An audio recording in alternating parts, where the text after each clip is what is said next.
switch if you would like to. The matchup is kind of awkward, Akali into Twisted Fate. It's definitely one I think you're scared of from trading it. But the window of time is very thin, and they're going to look for a fight instead. Yeah, Keria taking a bit of damage. The Winter's Bite connects onto Cuzz. That's fantastic news. As in goes Faker, the Destiny goes down. The answer is there in the Paranoia, and now Lava's going to pull the trigger. Keria still in a bit of trouble as Hoya's going to turn it around with the perfect execution. Is it going to be answered as the smite comes through just in the nick of time, and that is going to bait Cuzz just enough.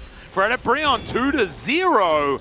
And this is like a minute and a half before the Herald's even alive. Yeah, right before the Herald spawns, a skirmish. And there is sort of poke support and Delight for fantastic peel, as well as initial additive engage. Stand behind me ult early on in the game, so Faker just kind of sitting safely on the side. Canna, meanwhile. Yeah, there's the perfect execution. Okay, we'll see whether Faker can actually get the save here, as that is going to be the hammer back. Hoya waited, gets the backflip, and that was beautifully executed. Cuzz as well is going to get the flash out of Hoya as UmTi wanted. But still, Faker, don't know if he has teleport here, but he's not anywhere near this fight. And even though he survives, they're not going to be able to contest this. Yep, and the Destiny not going to be available, and also not going to have quite enough range, only at level 2. Sitting in the side lane with the Ignite. So this is actually what I was kind of expecting T1 to move towards as their sort of backup win condition, which is play the side lanes, play the map, and try and manipulate your way into a victory, which is something that Twisted Fate can do. And as you can see, this is how it works. You get the stun down, and then you ask your good old kitty cat to come through and actually group up and fight.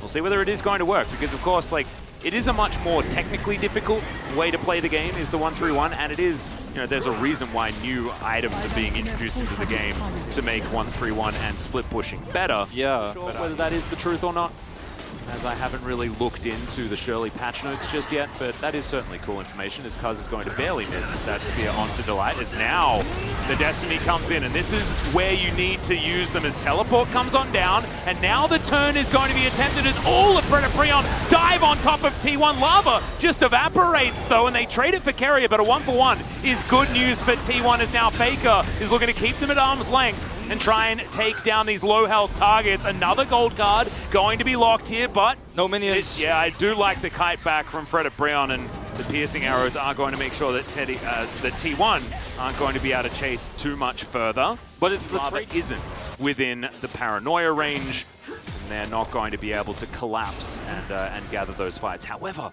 Delight is going to be so valuable in these situations, so keep your eyes on the got together as far as, trying to take on this poke/split comp. As, okay, Solar Flare is going to connect. Immediate cleanse from Hena as he looks to get out, but UmTi is not going to be so lucky. Okay, in goes Faker, immediately will get knocked up, but now he's underneath the turret looking to take down the Varus, and does so easily. Goes golden as well, as Keria does the same thing, uses it to also block the Akali damage and stop him from dying, and it's Keria that gets the kill. Can he get the pog this time? Please! I mean, this is T1 outdoing what Fredit BRION's comp is supposed to do. They're the ones actually having these long-range initiations in with Keria, and then they collapse in so perfectly. They toss in all their long range and then engage. Both Jayce and the nidalee here can poke in and then engage in, and it works so well when you have that free engage from Keria, and this should just not be happening for Fredit BRION. They walked right into an area where T1 were grouped up, ready to fight. They got punished super hard. Yeah, Lava's going to go clear some vision here, but that's all. The gold lead back again as Hena getting chunked out. Another Chain of Corruption is going to miss.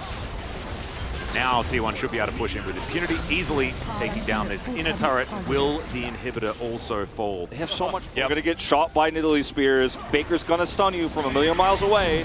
Well, here's the Paranoia. In goes Fredit BRION looking for their opportunity. Okay, Lava has to immediately get out of there as UmTi not going to be so lucky. Normally, the Udyr can run real fast, but unfortunately the damage is just too high, and now T1 will steamroll the bottom side. There's the Destiny utilized from Faker to make sure that he can get towards this inner turret, where they have a minion wave all set up and ready to be taken down. And I love this. It's such a different game to game number scaling. They didn't need to do this, but in this game, they're just trying to take way more control because their comp can punish any overextensions or any dives in. They have so much CC that when you do see Lava ult in like that, T1 contortions are even harder to pull off than the Diana comp they had last game, unfortunately, because you don't even have a wombo you can set up. You can only delete targets, and Faker has his own CC and Everfrost. Like, you can't pick him very easily. He's just going to do so much damage. You just blow up before you can actually execute somebody that it just doesn't matter anymore as Fredit BRION. This guy has somehow like 315 CS at this point in the game. He's still very strong. You could see T1 is almost playing like the half Whoa! Baron. But they Okay, in goes Hoya. He's going to disappear into the fog and somewhat make it out, but not going to be enough there as Delight moves the Unbreakable a little bit too far away. T1 were taking a lot of poke, but another Chains of Corruption is going to go wide, and Teddy looks at that as his opportunity to go in. Delight's going to fall. True Shot Barrage mops up the Varus as well, and I think T1 may have just decided that when the minions turn up, it's time to win the game.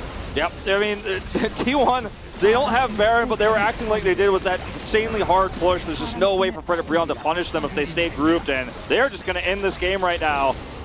Not much you can do with this. Nope. Faker's got the gold card armed, doesn't even need it. Once the turret's dead, the Nexus is next. In goes Keria one more time. The Nexus turret is going to be taken down. Nexus will surely follow as T1 now just having a good time on the enemy fountain. It's a pretty comfortable 2-0 here and a good turnaround after T1 were dispatched by Damwon Kia. Really good look for them, and I like the fact that they did vary up the win conditions. The playstyles were different, much more fast and furious here